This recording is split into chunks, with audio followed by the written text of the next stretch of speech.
বন্ধুরা সকলকে শুভ মকর সংক্রান্তি জানিয়ে আজকে আমি তোমাদের সাথে শেয়ার করছি আমি কিভাবে চুড়িদার বা কুর্তির গলা তৈরি করি। আমি চুড়িদার বা গলার মাপের চারিদিকে যে গলাই হোক সেইভাবে পেপার পেস্টিংকে প্রথমে 1 ইঞ্চি করে কেটে নিই। সেটা পান গলা হোক, গোল গলা হোক, চৌকো গলা হোক, যাই হোক।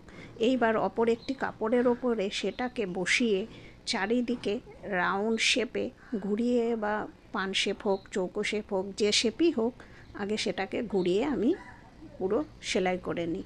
নেওয়ার পরে এইবার এই যে বাইরের দিকে প্রায় 1/2 ইঞ্চি কাপড় ছেড়ে চারিদিকে কেটে নিই। আর মাঝের যে কাপড়টি রয়েছে ওই কাপড়টিকে আমি একদম গায়ে গায়ে কেটে নিই।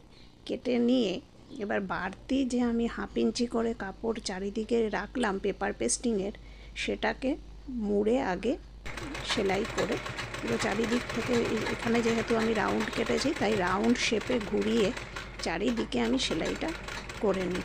এইভাবে গলাটা তৈরি হয়ে গেল। সেটা যে শেপই হোক সেই শেপেই আমি এইভাবেই তৈরি করে নিই।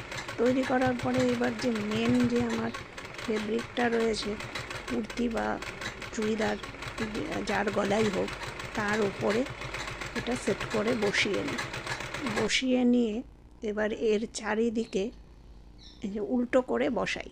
যখন বসাই তো উল্টো করে বসিয়ে একটা সেলাই দিয়ে এবারে এটাকে উল্টে পুরো একদম গায়ে গায়ে ভাঁজ করে একটু আয়রন করে নিয়ে তার ওপরে আমি একটা চাপ সেলাই দিয়ে নিই।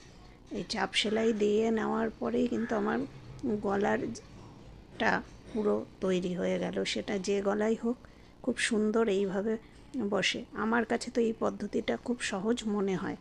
এবার এছাড়াও আরও অনেক পদ্ধতিতেই তৈরি করি, কিন্তু এই পদ্ধতিটা আমার কাছে বেশি সহজ মনে হয়। তোমাদের কার কাছে কে কিভাবে তৈরি করো জানিও, আর কার কোন পদ্ধতি সহজ মনে হয় জানিও। এইভাবে করলে গলাটা কিন্তু খুব সুন্দর বসেছে, আর গলাটা দেখো খুব সুন্দর তৈরি হয়েছে।